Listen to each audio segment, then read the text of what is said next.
Hello class fifth. कैसे हो बच्चों आप लोग?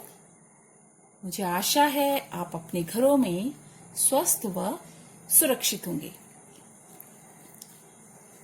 बच्चों, आपने देखा, मैंने अपनी पिछली वीडियो में आपको हिंदी साहित्य के पाठ 1 विजयी विश्व तिरंगा प्यारा नामक पाठ का वाचन करवाया था और उसका सार भी समझाया था।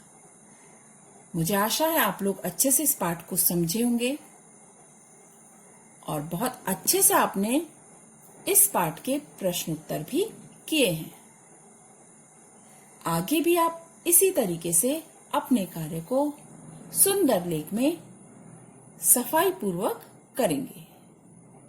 लेकिन ध्यान रहे बच्चों कि आपको यह सभी कार्य कक्षा कार्य की कॉपी में ही करना है।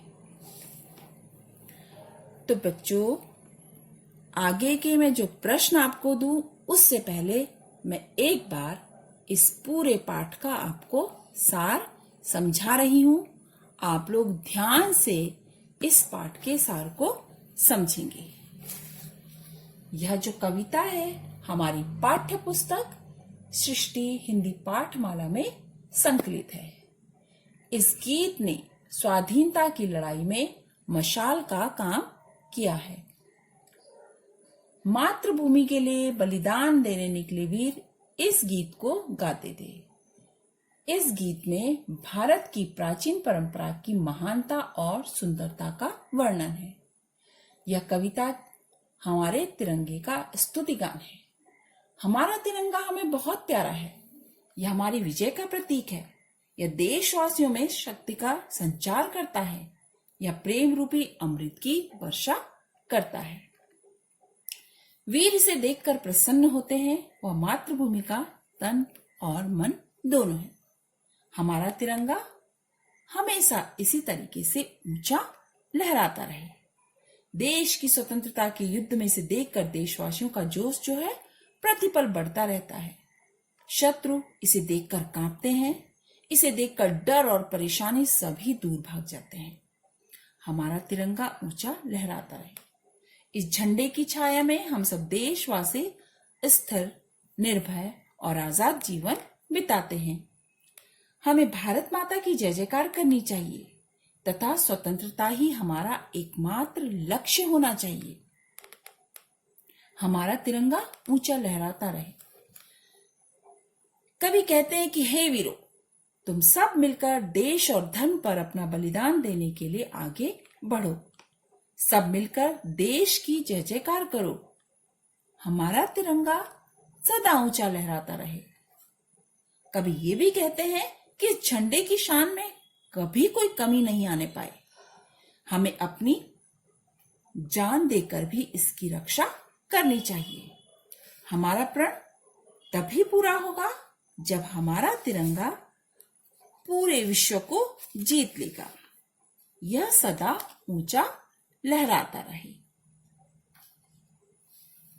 बच्चों, भारत को स्वतंत्रता बहुत संघर्षों के उपरांत प्राप्त हुई है। भारत का तिरंगा भारत की शान है और इसके सम्मान के लिए हम अपने प्राणों की आहुति देने से भी पीछे नहीं हटेंगे। बच्चों, आपने देखा कि जो हमारा ये तिरंगा है, ये हमारी शान और आन है। सभी लोगों ने इस तिरंगे को देखा होगा और आप सभी इस तिरंगे का सम्मान करेंगे। बच्चों, क्या आप जानते हैं ये जो तिरंगे के बीच में चक्र बना हुआ है, इसमें कितनी तिल्लियां हैं? शायद कुछ बच्चे तो जानते हैं। मैं आपको बताती हूं, इस चक्र में जो है 24 तिलियां हैं। यह चक्र जो है हमें निरंतर आगे बढ़ने की प्रेरणा देता है। हमें इस तिरंगे का हमेशा सम्मान करना चाहिए। बच्चों, मुझे उम्मीद है कि आपको मेरे द्वारा समझाया गया पाठ अच्छे से समझ आया होगा और अब आपको इस पाठ के जो मैं प्रश्न उत्तर दूंगी ध्यान से करना है। पहले मैंने आपको 4 प्रश्न दिए थे। अब मैं आपको आगे के और प्रश्न दे रही हूं।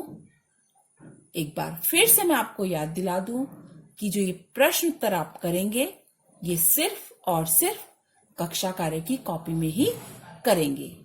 आप बिल्कुल भी लापरवाही नहीं करेंगे और साथ ही आप लेख का बहुत ध्यान देंगे। ठीक है बच्चों,